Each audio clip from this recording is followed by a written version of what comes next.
Vamos a resolver ahora el ejercicio 7 del trabajo práctico número 1 de lógica. En primer lugar, el ejercicio nos pide considerar la implicación: es suficiente que suba la tasa de interés para que se frene el consumo y la inversión. Lo primero que nos pide el ejercicio es escribir esta implicación en forma simbólica y además escribir las implicaciones relacionadas tanto en lenguaje simbólico como coloquial. Para poder escribir esta implicación en lenguaje simbólico, debemos primero identificar las proposiciones simples que la componen. Encontramos tres proposiciones simples. Por un lado, que sube la tasa de interés; por otro lado, se frena el consumo; y por otro lado, se frena la inversión. Por lo tanto, definimos las siguientes proposiciones simples. P, la tasa de interés sube; Q, el consumo se frena; S, la inversión se frena. Ahora, para escribir la implicación, debemos identificar antecedente y consecuente. De la forma que está escrita la implicación, es suficiente que... Aquello que sea suficiente nos marca o nos identifica el antecedente, es decir, es suficiente que suba la tasa de interés. Por lo tanto, la tasa de interés sube será el antecedente y el resto será el consecuente. Y si observamos el resto está formado por una conjunción entre que el consumo se frena y que la inversión se frena, es decir, una conjunción entre Q y S. Por lo tanto, la implicación nos queda de la siguiente forma: P implica Q y S. Podemos reescribir esta implicación de forma tal de que nos sea más sencillo responder al resto de los ejercicios o el resto de los incisos que nos propone este ejercicio, de la forma si entonces. Si P, entonces Q y S. Lo cual en lenguaje coloquial quiere decir: si sube la tasa de interés, entonces se frena el consumo y la inversión. Escribamos ahora las implicaciones relacionadas. En primer lugar, la recíproca. Para escribir la implicación recíproca debemos intercambiar antecedente y consecuente. Es decir, Q y S implica P. En lenguaje coloquial esto quiere decir: si se frena el consumo y la inversión, entonces sube la tasa de interés. Para escribir la implicación contraria, lo que debemos hacer es negar el antecedente y también negar el consecuente, es decir, no P implica no Q y S.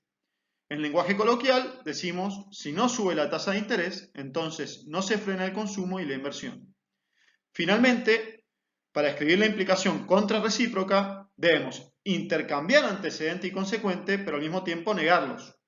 Con lo cual, esta implicación viene dada por esta expresión: no Q y S implica no P, lo que quiere decir: si no se frena el consumo y la inversión, entonces no sube la tasa de interés. En segundo lugar, el ejercicio nos pide expresar tanto simbólica como coloquialmente la negación de la implicación dada de dos formas distintas. La primera forma de negar esta implicación es muy sencilla, consiste en tomar toda la implicación, escribirla entre paréntesis y simplemente negar toda la expresión. Esto es equivalente a decir: no es cierto que, y toda la proposición que nos dieron original, es decir, no es cierto que es suficiente que suba la tasa de interés para que se frene el consumo y la inversión. La segunda forma de negar una implicación consiste en afirmar el antecedente y negar el consecuente, es decir, afirmar P y negar Q y S, es decir, P y no Q y S. En lenguaje coloquial, esta proposición dice: sube la tasa de interés, pero no es cierto que se frena el consumo y la inversión. Finalmente, podemos proponer una tercera forma de negar esta implicación, que consiste en ver que la negación de una conjunción es lógicamente equivalente a la disyunción de las negaciones.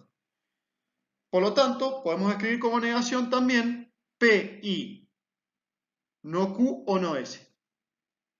Esto quiere decir: sube la tasa de interés, pero no se frena el consumo o no se frena la inversión.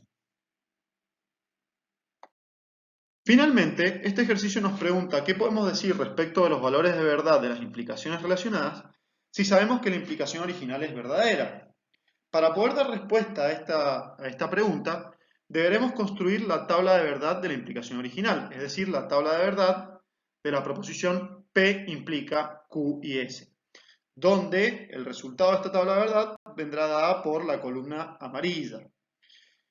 Comenzaremos entonces escribiendo los valores de verdad de las proposiciones simples de P, Q y S, de forma tal que reflejen todas las posibles combinaciones entre verdaderos y falsos que se pueden dar.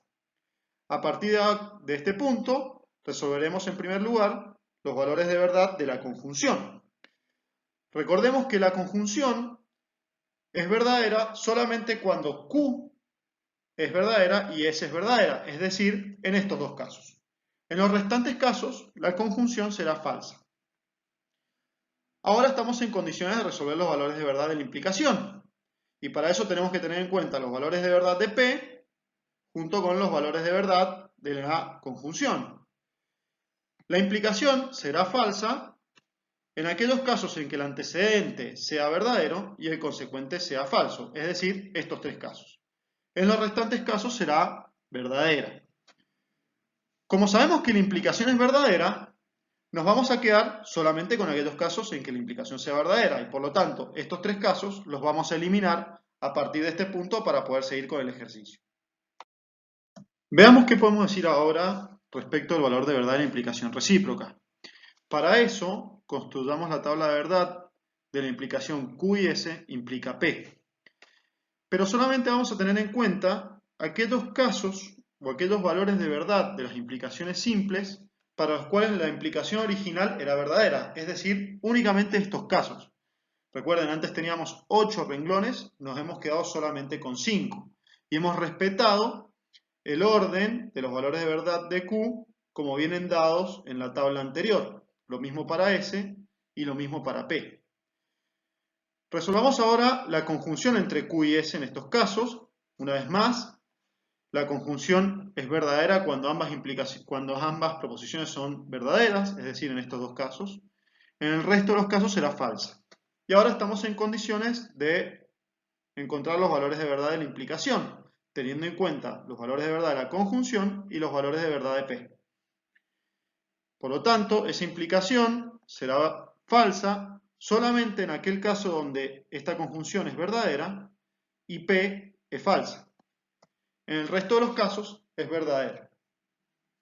Es decir, que hemos llegado a la conclusión de que sabiendo que P implica Q y S es verdadera, es decir, sabiendo que la implicación original era verdadera, la implicación recíproca puede ser verdadera en algunos casos, pero también puede ser falsa en otros.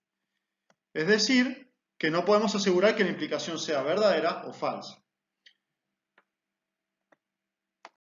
Dejamos al estudiante que resuelva los casos de la implicación contraria y la contrarrecíproca, pero tenga en cuenta que para el caso de la implicación contraria debe llegar a la misma conclusión anterior, es decir, no puede asegurar si la implicación contraria es verdadera o falsa, y en el caso de la contrarrecíproca debe concluir que la misma es verdadera, sabiendo que la implicación directa era verdadera.